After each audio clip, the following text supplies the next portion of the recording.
ry malala mananatra anareo a satria vahiny sy mpivahiny ianareo fadio ny filany nofo fa miady amin'ny fanahy ireny. Petera voalohany toko faharoa andiny faraika ambin'ny folo.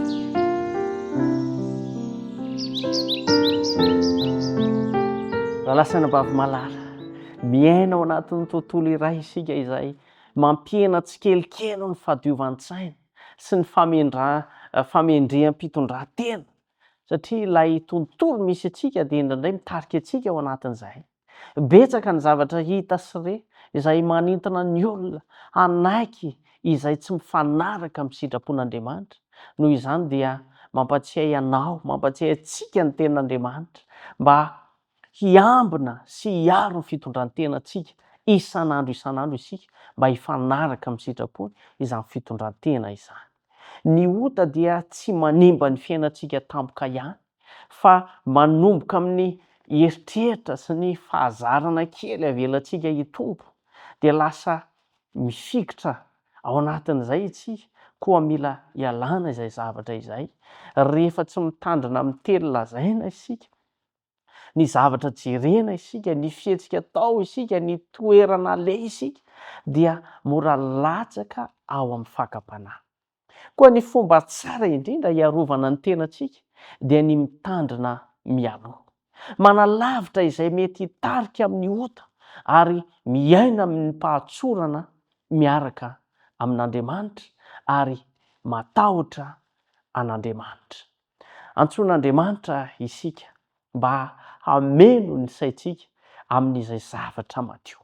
Be dia be ny zavatra maloto afafon'ny Satana mety hanimba ny saitsika dia misy fotoana ihany koa isika ao anatin'ireny lasa reny ny feno anatin'ny lohantsika ao kanefa tsy sitrak'Andriamanitra izany fa antsoin'Andriamanitra isika mba zavatra tsara no fenoana ao anatin'io saitsika io, zavatra madio masina izay mampandroso ny finoana. Ka rehefa mampandroso ny finoana dia mila fenoana ao an-doha izany, tahaka ny Daniela izay nijoro hatrany tamin'ny fodikevina izy, na dia teo aza ny fanerena sy ny fakapanahy dia afaka mijoro mafy koa isika rehefa miantehitra tanteraka amin'Andriamanitra. Rehefa ambony sy masina ny tandrontsika dia omeny hery hitombo ara-panahy sy ara-pitondran-tena isika, na dia eo aza ny sedra sy ny sakana. Ny fiarovana ny fitondran-tena dia manomboka amin'ny fiambenana ny fo sy ny saina. Rehefa mifidy izay madio sy masina isika ary miala amin'ny fakapanahy dia miaro ny fifandraisantsika amin'Andriamanitra izany sy ny fijoroantsika amin'ny maha-kristianina antsika. Rahalasana vavy malala ao amin'ny Tompo, ry namako, aoka isika hanapa-kevitra an'io hiaro ny fontsika sy ny saitsika. Mifidiana izay mampanakaiky antsika amin'Andriamanitra, ialao izay mety hitarika antsika ho amin'ny fahotana ary mangatany herin'ny fanamasina mba ahatonga antsika hijoro tahaka ny Daniela, satria ny fananantsika ny fanamasina no ahatonga antsika ho voafonjy, ahatonga antsika handeha amin'ny lalany tokony ho izy.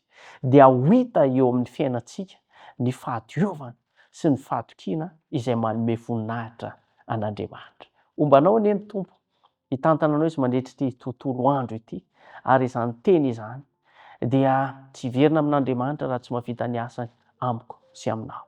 Andao isika hivavaka. Tompo Andriamanitra misaotra noho ny teninao tamin'ity maraina vaovao ity.